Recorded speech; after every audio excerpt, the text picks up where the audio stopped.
নমস্কার, আমি অনুশ্রী। দীপ্তা কিচেন ব্লগে আপনাদের সবাইকে স্বাগতম। সজনে ডাঁটা তো আপনারা অনেকেই খেয়েছেন। আপনারা কি জানেন এই গাছের যে ফুল তার উপকারিতা কতটা? বসন্তকালে গাছে সজনে ফুল ফোটে, আবার এই মরশুমে বিভিন্ন ভাইরাস ঘটিত রোগ বেড়েই চলে। বসন্তের হাওয়া বইছে, শীত ধীরে ধীরে বিদায়ের পথে।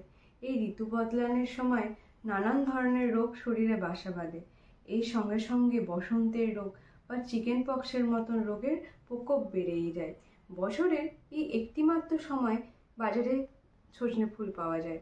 এই ফুলে আছে অ্যান্টিঅক্সিডেন্ট, ভিটামিন, মিনারেল, এছাড়াও ম্যাগনেসিয়াম, ফসফরাস, আয়রনের মতন প্রচুর খনিজ পদার্থ। এর ফলে সজনে ফুল খেলে শরীরের ইমিউনিটি বৃদ্ধি হয়। সাধারণত সজনে ফুল ভেজে রান্না করা হয়। আপনারা যদি এই ফুলে পোস্ত দিয়ে রান্না করেন তার স্বাদ দ্বিগুণ বেড়ে যায়। চলুন দেখে নিন কিভাবে সজনে ফুলের পোস্ত রান্না হয়। আমি এখানে নিয়ে নিচ্ছি 150 গ্রাম সজনে ফুল, 2 চামচ পোস্ত, একটা কিউব করে কেটে রাখা আলু। আমি এখানে একটি কড়া নিয়ে নিয়েছি, তাতে 2 থেকে 3 চামচ সর্ষের তেল নিয়ে নিয়েছি। তেলটা গরম হয়ে গেলে আলুটা ভেজে নেব।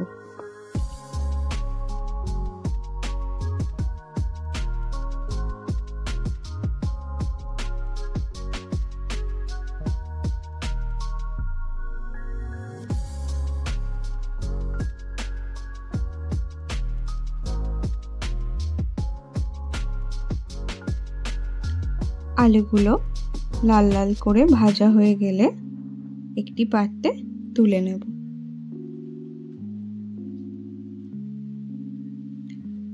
আলুগুলো তুলে নেবার পর ওই একই কড়াইয়ে ধুয়ে রাখা সজনে ফুলগুলো দিয়ে দেব।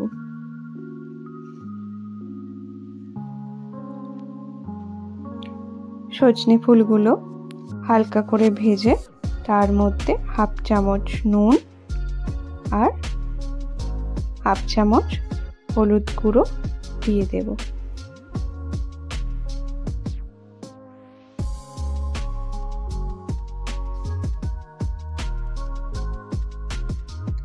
নুন আর হলুদ দেওয়ার পর ভালো করে সজনে ফুলের সাথে মিশিয়ে নেব।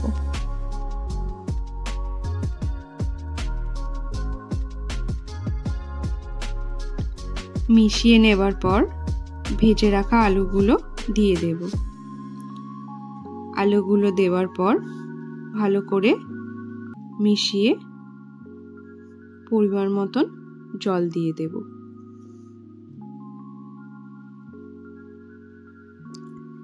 এবার একটা পেস্ট বানিয়ে নিতে হবে।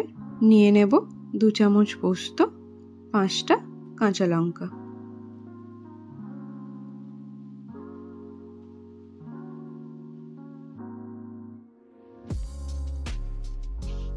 দেখবেন ওইদিকে আলু আর সজনে ফুলটা সেদ্ধ হয়ে গেছে।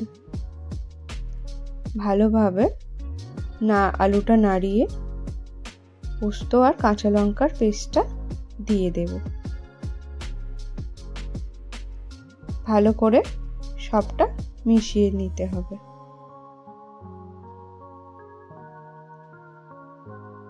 দেখবেন রান্নাটার মধ্যে কোনো জল না থাকে। ভালোভাবে জলটা শুকিয়ে নিতে হবে। জলটা শুকিয়ে এলে উপর থেকে 2 চামচ সর্ষের তেল দিয়ে দেব। সব উপকরণ দিয়ে ভালোভাবে মিশিয়ে নেব। মিশিয়ে নেওয়ার পর একটি পাত্রে ঢেলে রাখবো। মাত্র কয়েকটা উপকরণ দিয়ে তৈরি সজনে ফুলের পোস্ত।